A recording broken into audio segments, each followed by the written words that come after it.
The golden sun dipped behind the jagged horizon, dragging long, dark shadows across the valley floor. The light turned thin and brittle, catching the tops of the swaying grass.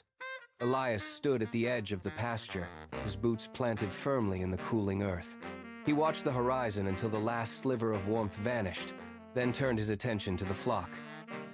This was the hour of the count.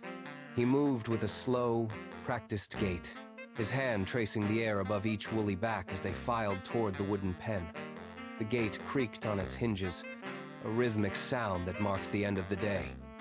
One by one, the animals pushed through the narrow opening. Elias counted each pass, his eyes fixed on the shifting mass of movement. The wind picked up, carrying the scent of damp stone. He stood motionless by the gate, his weight shifted onto his staff, watching the final stragglers trot into the enclosure. Elias stood by the gate, his hand resting on the latch. He began the final tally, his finger tracing the air above each back as they huddled in the pen. 1, 2, 3. The rhythm was steady, a habit etched into his bones by years of labor. He reached the end of the line, his lips moving silently as he tallied the last few. He stopped. He frowned, his brow furrowing in the dimming light. 99. He stood still, the wind tugging at his hair, and looked at the empty space in the corner of the pen. He started again, faster this time, his eyes darting across the woolly backs. His finger moved with sharp, precise motions. 98, 99. He stopped again. The count remained stubbornly, impossibly 99. The silence of the hills, once a comfort, suddenly felt heavy and sharp. The air grew colder, pressing against his skin. He looked toward the dark, jagged horizon. He gripped his staff, the wood biting into his palm. One was missing, and the night was already closing in. Elias looked toward the cabin.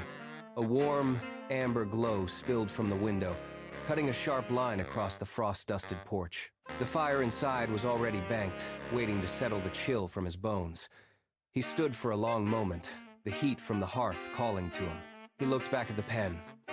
The 99 sheep huddled in the corner, their breathing a low, rhythmic sound in the dark. He knew the terrain beyond the ridge. He knew the jagged rocks and the hidden ravines that turned deadly once the moon failed. He gripped his staff, his knuckles white against the worn wood. He did not move toward the door. Instead, he pivoted, his boots digging into the soft soil as he turned his back on the light. The cabin door remained shut. He walked past the fence line, his stride lengthening as he moved toward the tall, swaying grass at the edge of the pasture. The wind whistled through the gaps in the fence. He did not hesitate. He pushed into the darkness, the grass brushing against his legs like stiff, dry fingers. He was stepping into the unknown. The grass grew taller as he moved, whipping against his knees with a dry, rasping sound. He pushed through the thicket, his boots finding purchase on the uneven, rocky ground. The ascent began in earnest. He leaned into the slope, his staff digging deep into the dirt to steady his weight. His breath came in short, sharp bursts, visible as thin plumes in the cooling air. He reached the first ridge, the highest point of the lower pasture, and stopped. He stood tall, his chest heaving, and scanned the dark expanse. The wind had picked up, whistling through the narrow gaps in the stone like a low, mournful flute. He took a deep breath, filling his lungs until they burned, and shouted into the void. His voice cracked against the hard, unyielding stone walls. He waited. The echo returned, thin and hollow, mocking his effort. The silence that followed was absolute. No answer came from the shadows. He stepped down from the ridge and into a tangle of wild growth. The terrain shifted from open rock to a dense, suffocating thicket of brambles. Every step became a negotiation with the earth. Sharp, hooked thorns reached out, dragging across his shins with every forward movement. He felt the sting of a dozen small cuts, the warmth of blood seeping into the fabric against his legs. He stopped, his breath ragged, and used his staff to beat back the stiff, woody stems. The thorns resisted, snapping back against his hands. He pushed through, his weight forcing the brush to yield, but the effort drained him. His legs grew heavy, leaden with the strain. Hours bled into the night, measured only by the rhythmic scrape of his boots against stone and the tearing sound of vegetation. He stumbled, his foot catching on a hidden root, and he braced his weight against his staff to keep from falling. The wood groaned under the pressure. He stood still for a moment, his chest heaving, listening to the wind howl. He was no longer moving with ease. He was fighting for every inch. The sky cleared, and the moon rose above the jagged peaks, casting a pale, ghostly light over the valley. The landscape transformed. Shadows stretched long and thin across the rocky ground, distorting the path ahead. Elias squinted, his eyes scanning the shifting gray surfaces for any sign of movement. The terrain grew steeper, a jumble of loose shale. He stepped forward, but the ground gave way beneath his boot. A cascade of stones clattered into the darkness. He lost his balance, his arms windmilling for a second before he hit the dirt hard. His palms scraped against the grit. He stayed down for a heartbeat, his breath hitching as the sharp pain radiated through his leg. The wind whistled over the ridge. He did not stay down. He pushed his palms into the cold earth, braced his weight, and forced himself back to his feet. The path ahead was treacherous, a maze of silver-lit rock. He adjusted his stance and moved forward again.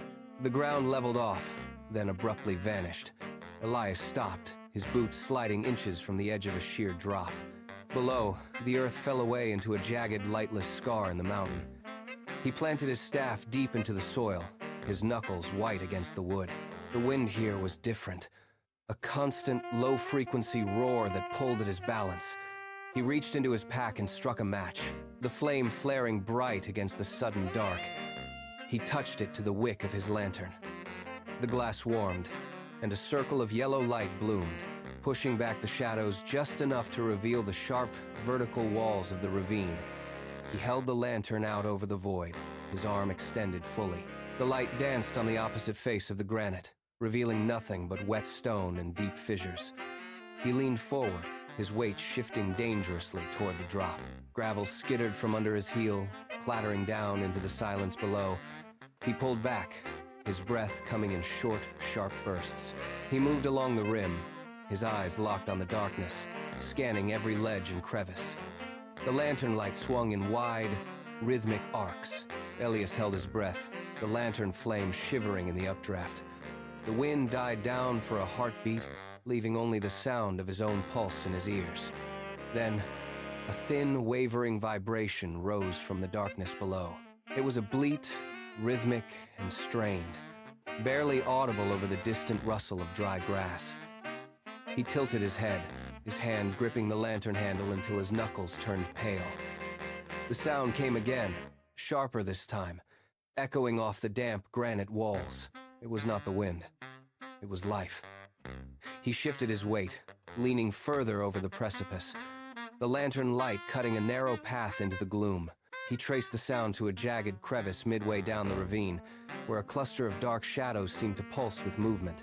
The realization hit him with the force of a physical blow.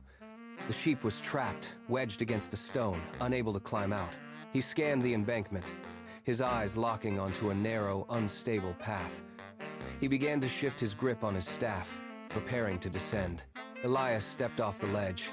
The earth beneath his boots disintegrated instantly. He did not climb. He fell.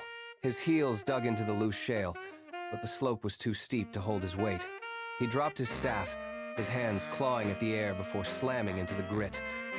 Dust rose in a choking cloud, stinging his eyes and coating his throat. He slid, his back scraping against sharp, protruding rocks, his momentum accelerating with every passing second. He twisted his body, trying to find purchase, but the embankment offered nothing but shifting gravel and dry, brittle roots. He hit a flat section of stone, his breath leaving him in a sharp, involuntary grunt. He did not stop. He rolled, his shoulder catching on a jagged outcropping, spinning him around until he faced the dark floor of the ravine. He reached out, fingers locking into a patch of thick, stubborn gorse, and the sudden resistance jerked his arm taut. He swung around, his boots slamming into the soft mud at the base of the slope. He collapsed forward, his knees sinking into the damp earth. Elias pushed himself up, his palms slick with wet soil. He shook his head, clearing the grit from his eyes, and scanned the base of the ravine.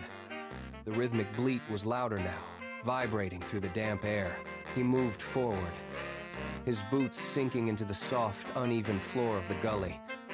A dense wall of gorse blocked his path, the thorns catching at his skin. He shoved the branches aside, the wood snapping and scraping against his arms. He stepped through the gap and stopped.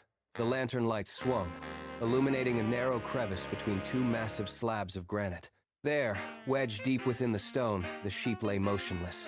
Its fleece was a tangled mess of mud, dried grass, and sharp burrs. It did not stand. It did not struggle. It only shivered, a slow, rhythmic tremor that shook its entire frame. Elias knelt, the cold stone pressing into his knees. He held the lantern steady, the flame casting long, flickering shadows over the animal. Elias braced his boots against the uneven ground and leaned his weight into the granite slab. His calloused palms pressed against the cold, unyielding surface. He pushed. The stone groaned, a low vibration that traveled up his arms and rattled his teeth. It did not budge. He shifted his stance, digging his heels deeper into the mud until his calf muscles burned. He locked his fingers into a narrow fissure and pulled. The slab shifted an inch, then ground to a halt against a smaller rock.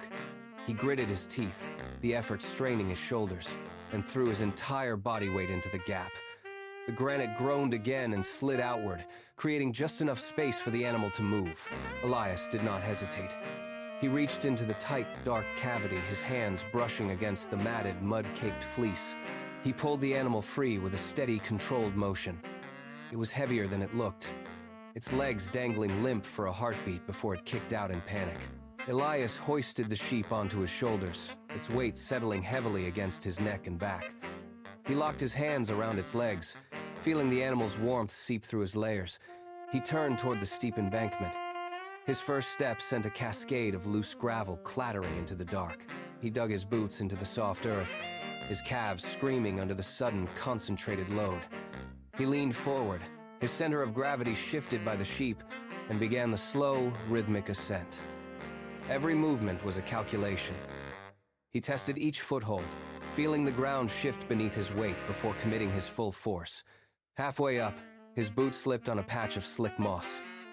He dropped to one knee, the impact jarring his spine, but he kept his grip tight. He did not let the animal slide. He pushed off the ground, his knuckles white, and hauled himself upright. His breath came in ragged, audible gasps that echoed off the ravine walls. The wind whipped at his face, carrying the bite of the high-altitude cold, but the steady, frantic pulse of the sheep against his back kept him moving. He focused on the distant, flickering light of the camp. He drove his legs forward, one agonizing step after another, his muscles burning with the effort of the climb. He reached the ridge, his lungs searing, and turned his eyes toward the horizon. The flickering light of the camp grew steady as Elias crested the final ridge. His boots crunched against the dry, packed earth of the pasture. He did not stop to catch his breath. He navigated the perimeter of the pen, his legs trembling from the sustained exertion. Inside, the flock stirred. A low rustle of movement rippled through the darkness as the animals shifted, their heads turning toward the sound of his approach. Elias reached the center of the enclosure. He bent his knees, bracing his core, and lowered his shoulders. The sheep slid from his back, its hooves hitting the dirt with a soft thud. It stood for a heartbeat, legs splayed, then shook its fleece, sending a small cloud of dust into the air. The animal trotted forward, pushing into the mass of woolly backs. The rest of the flock parted, then closed around it, a shifting wave of movement in the dim light. Elias watched as the sheep found its place. It lowered its head, blending into the quiet, rhythmic settling of the group. He felt the tension leave his own shoulders, his posture shifting as the weight vanished. Elias remained at the edge of the pen, his weight pressing heavily into the wood of his staff. His chest rose and fell in long, deep cycles, the frantic rhythm of the climb finally fading into a steady, controlled pace. He did not move. He watched the flock. The animals had stopped shifting. They stood in the dark, a solid, quiet mass of wool and shadow. The wind had died down, leaving only the sound of his own slow breathing and the occasional, soft scrape of a hoof against the dry earth. He looked over the entire group, his eyes tracing the line of their backs in the pale moonlight. Every one was accounted for. The silence of the hills no longer felt like a void, but like a settled, heavy peace. He loosened his grip on the staff, his fingers uncurling. His legs, aching from the hours of trekking, finally held him without trembling. He stood there for a long time, watching the stillness of the pasture. The mission was complete. The flock was whole. He turned his gaze toward the horizon, where the first faint hint of the coming dawn began to touch the peaks. He turned away from the pen and began the slow walk toward the warmth of his cabin.